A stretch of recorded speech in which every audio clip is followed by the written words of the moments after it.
Diary, suatu ketika saat aku sedang masak di dapur untuk makan malam keluargaku, HP-ku berbunyi karena ada panggilan masuk.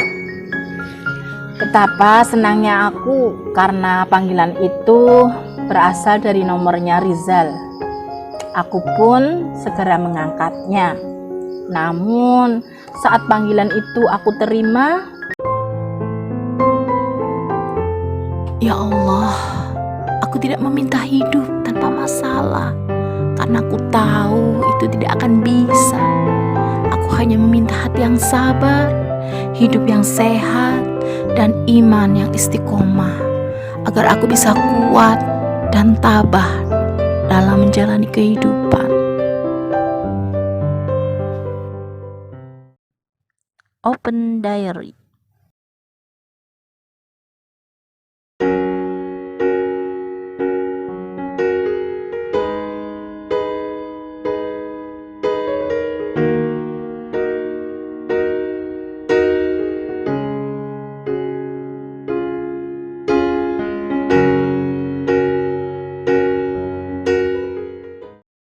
Assalamualaikum warahmatullahi wabarakatuh. Halo Elin Story Lovers, apa kabar kalian hari ini? Pada kesempatan kali ini saya akan membawakan sebuah kisah yang dikirim oleh Mbak Anissa di Jogja. Mungkin benar kata orang, kadang cinta bisa membutakan mata hati kita, membuat kita kehilangan akal sehat, sehingga logika tidak jalan sebagaimana mestinya. Itulah yang aku alami 17 tahun silam. Diary, perkenalkan, namaku Anissa. Aku tinggal di Jogja. Saat itu teman-teman gadis sebayaku sudah banyak yang menikah, meskipun ada juga yang masih jomblo. Sementara aku sendiri sudah memiliki calon suami, Rizal namanya. Dia berasal dari Jakarta. Aku sebut calon suami karena 4 tahun sebelumnya Rizal sudah melamarku pada orang tuaku. Dia menitip pesan pada ibuku untuk menjagaku sebagai calon istrinya, karena dia akan melanjutkan kuliah di negeri jiran. Rizal juga mohon doa restu pada ibuku supaya kuliahnya lancar dan bisa segera selesai, sehingga bisa segera menikah denganku. Saat itu hatiku sangat senang dan berbunga-bunga, membayangkan betapa bahagianya ketika duduk di pelaminan bersama kekasih tercinta. Tak sabar rasanya menunggu saat-saat bahagia itu tiba. Diary, selama waktu penantianku, orang tuaku sudah sedikitnya 3 kali menolak lamaran laki-laki yang ingin meminangku untuk dijadikan istrinya. Ibuku cuma bilang kalau aku sudah ada yang punya dan calon suamiku sedang menempuh pendidikan di Malaysia. Namun sayang 1000 kali sayang, menurut perhitungan waktu, Rizal yang seharusnya sudah selesai menempuh pendidikannya tak juga kunjung datang untuk menepati janjinya. Waktu itu alat komunikasi belum secanggih sekarang, dan untuk menghubungi Rizal aku sedikit kesulitan. Suatu ketika Andi, salah seorang temanku yang tinggal di Jakarta, mendapat undangan pernikahan. Dan yang mengejutkan, Rizal adalah pengantin prianya. Andi sendiri adalah teman dekat Rizal sewaktu SMA, dan aku kenal Andi ketika liburan di Jakarta saat aku main ke rumah Rizal. Andi menelponku untuk menanyakan kenapa bukan aku pengantin wanitanya, karena setahu Andi, calon istri Rizal adalah diriku. Bak disambar petir di siang hari, Aku kaget dan hampir tidak percaya mendengar berita itu. Namun, kabar dari Andi sudah menjadi jawaban kenapa Rizal tidak kunjung menepati janjinya. Rupanya saat kuliah di Malaysia, Rizal berkenalan dengan seorang gadis cantik teman kuliahnya dan mereka mulai menjalin asmara. Itu sedikit penjelasan dari Andi yang dia dapat langsung dari Rizal. Darahku terasa mendidih dan mengalir deras hingga ke ubun-ubun. Ingin rasanya aku labrak gadis itu karena sudah merebut Rizal dariku. Menurut kabar dari Andi, pernikahan Rizal tinggal 4 hari lagi. Tekadku sudah bulat. Aku akan datang ke pernikahan mereka dan melabrak Rizal beserta calon istrinya. Kebetulan aku juga tahu alamat rumah Rizal di Jakarta. Berbekal uang hasil menjual perhiasanku, aku mengajak Tini, sahabat dekatku yang satu kampung, untuk menemaniku ke Jakarta. Tiket kereta sudah aku dapat, tinggal menunggu hari keberangkatan.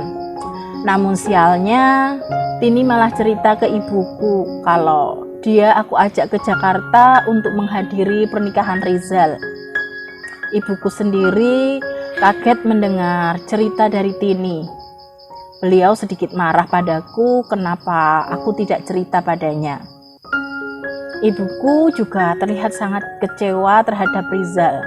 Namun beliau masih bisa mengendalikan emosinya dan bersikap bijak menghadapi semua ini.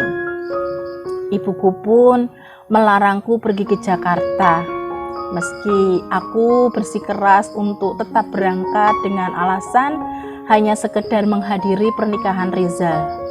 Namun beliau tetap melarangku karena beliau tahu juga sifatku dan beliau juga memprediksi jika aku hadir di pernikahan Rizal pasti akan membuat onar di sana.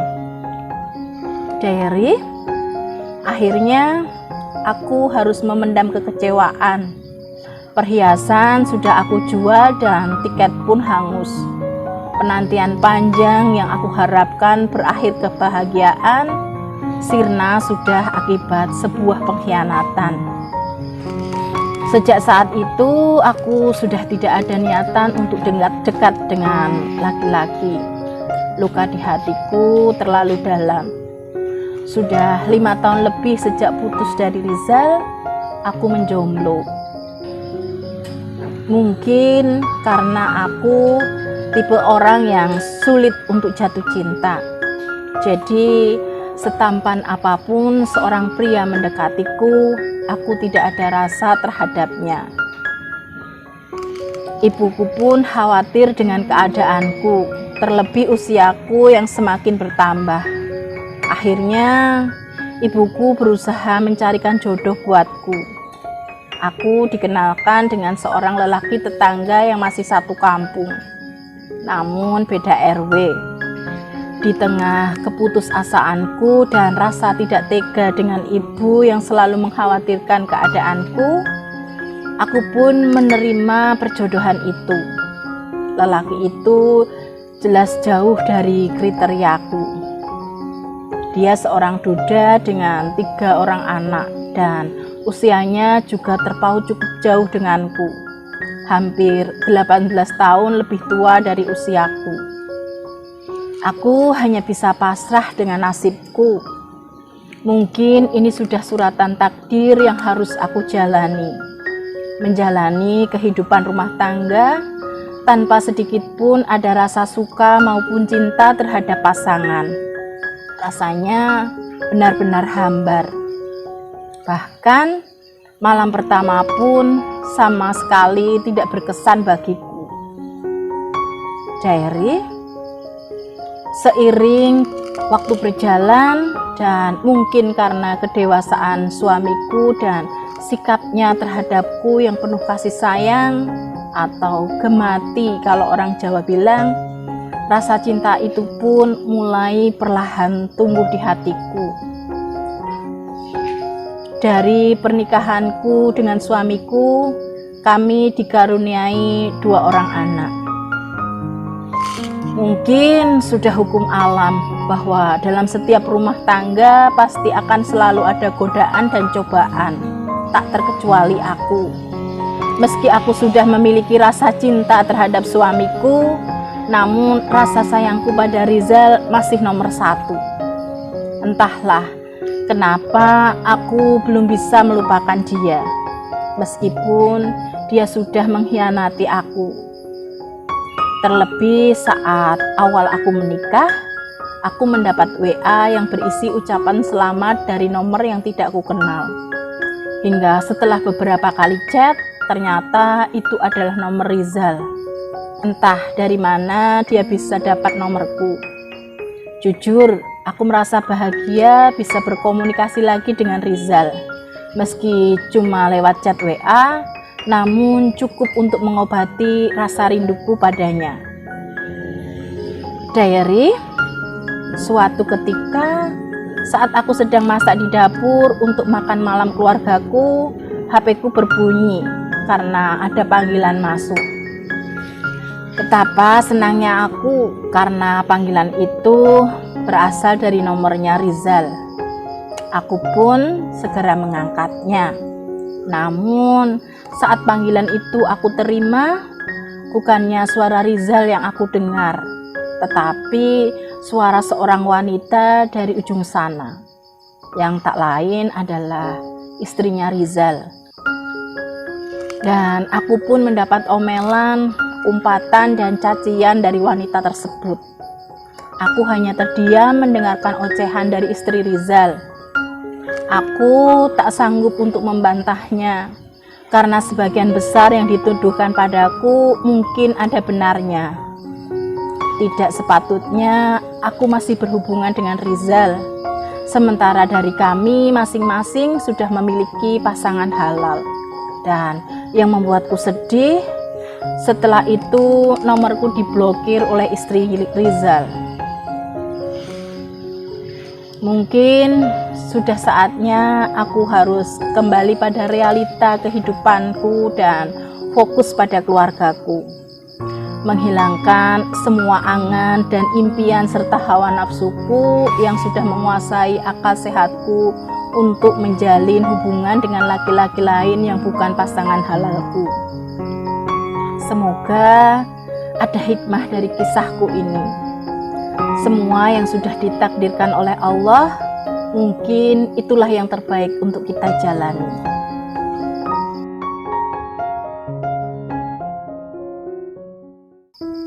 Demikian sebuah kisah yang dikirim oleh Mbak Anissa di Jogja. Terima kasih Mbak Anissa yang sudah berkenan membagikan kisahnya di Elin Story.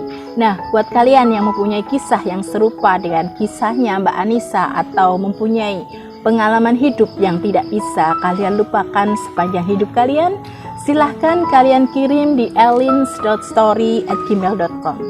Terima kasih.